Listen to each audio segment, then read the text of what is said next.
अक़वाम मुत्तहिदा का कहना है कि मुदाख़िर उस वक्त माहौलियाती तब्दीली की वजह से पेश आने वाले दुनिया के पहले कहत के दाने पर पहुंच चुका है।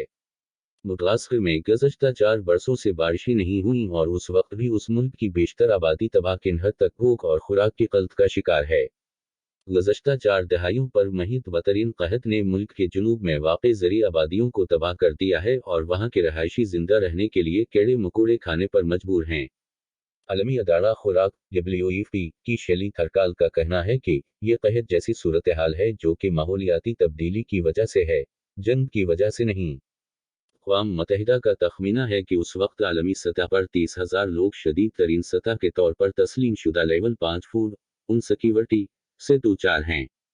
ये खदशा जाहिर किया जा रहा है कि कटाई के मौसम से पहले मुश्किल हालात की वजह से ये तादाद कहीं ज़्यादा बढ़ सकती है।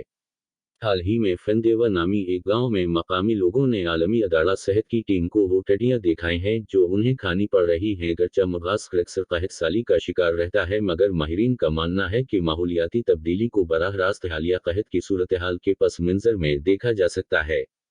IPCC की ताज़ा तरीन रिपोर्ट के मुताबिक मुदाख़िर में खुश्क साली में इजाफा देखा गया है और अगर माहौलियाती तब्दीली जारी रही तो उसमें इजाफे का इम्कान है।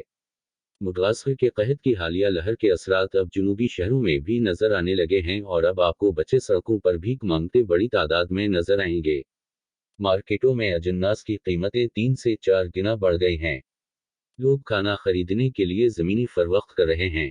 बहुत से लोगों का कहना है कि वो अपनी फसलों की हिफाजत के लिए अपने खेतों में सोने लगे हैं क्योंकि खदशा है कि बड़ी तादाद में मौजूद भूखे अफराद यहाँ हमला कर सकते हैं।